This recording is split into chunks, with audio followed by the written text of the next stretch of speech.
जब आप बात करते हैं दिल्ली सल्तनत, बहन सोनिया, बहन जी तो हमारे गुजरात में ये परंपरा है। हाँ। सम्मानजनक शब्द है बहन जी हमारे। जी नहीं, लेकिन लोगों को लगता है कि आप जिस तरह से सोनिया गांधी पे हमला करते हैं कुछ विशेष। मैं साल में 5 बार भी नाम नहीं लेता हूँ जी। साल में 5 बार भी नहीं लेता हूँ जी।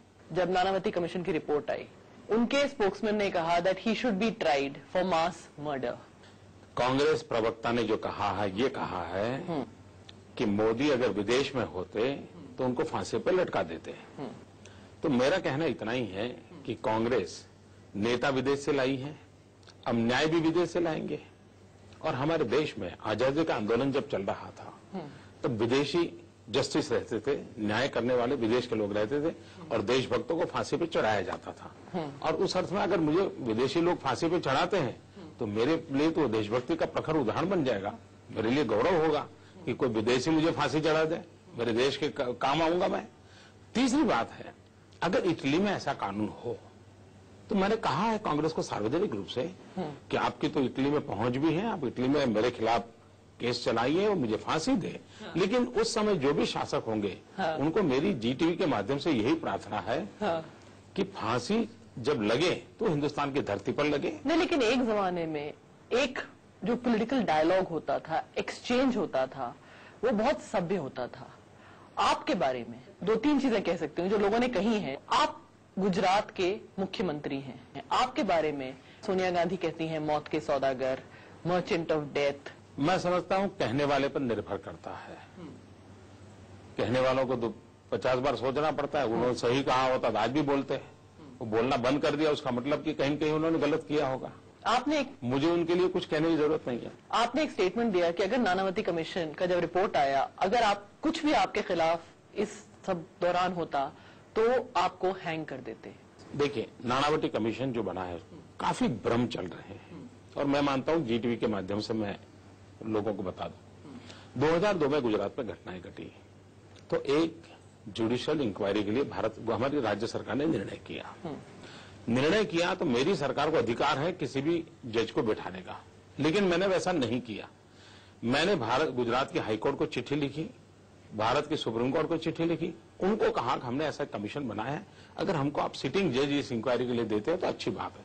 उन्होंने कहा भाई सिटिंग जज संभव नहीं होता है, हमारे पास वर्कलोड है, हम आपको रिटायर्ड जज दे। मैंने कहा ठीक है, जो भी आप तय करके दीजिए। उन्होंने, भारत की सुप्रीम कोर्ट ने और गुजरात हाईकोर्ट ने एक एक जज जो रिटायर्ड जज थे उनके नाम हमको दिए। उसमें एक नानावती थे और एक मिस्टर शाह थे। ये भारत के सुप्रीम कोर्ट, उन्होंने उनको नाम दिए और मैंने उनको अपॉइंट किया। हमने उनको न कोई नाम सुझाए हैं। उस कमीशन ने 6 साल तक काम किया और एक पहला कमीशन ऐसा है कि जिसमें क्रॉस एग्जामिनेशन की व्यवस्था है, जैसे अदालत में होती है। तो एक पक्ष के वकील दूसरे पक्ष के जो आता है अपनी बात बताने के लिए, उसको क्रॉस चेकिंग कर सकते हैं, क्रॉस एग्जामिन कर सकते हैं और उसमें से जो निकलता है वो कमीशन नोट करता है। इतनी सारी प्रोसेस, ये पहला कमीशन ऐसा है जिसमें कि एक राज्य का मुख्यमंत्री खुद अपने आप निर्णय करता है कि ये कमीशन के दायरे में मोदी खुद भी होना चाहिए, मोदी के सभी साथी होने चाहिए और उनके भी खिलाफ कोई शिकायत आती है तो उतनी ही कठोरता से जांच होनी चाहिए और उनका भी निर्णय होना चाहिए। इतना ओपन, इतना संवैधानिक, इतना पवित्रतापूर्वक किया गया काम है और तब जाकर के रिपोर्ट आया है। और यही नानावती हैं जिन्होंने एंटी सिख राइट के कमीशन का नेतृत्व किया था, रिपोर्ट दिया था। वो रिपोर्ट तो हमारे कांग्रेस के मित्रों को बड़ा भाता है, लेकिन अगर गुजरात की जनता को न्याय होता है तो हमारे ये वोट बैंक पॉलिटिक्स को जरा खतरा लगता है। कांग्रेस का डिमांड है और देश के कई जूरिस्ट कह रहे हैं कि ये बायस टेंटेड कमीशन है, इसको डिसबैंड किया जाए।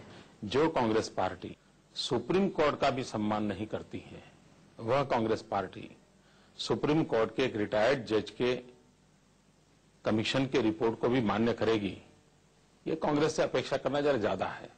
यही कांग्रेस और यूपीए गवर्नमेंट है जिसने अफजल गुरु को फांसी मिली, फांसी देने से मना करके बैठे हुए हैं।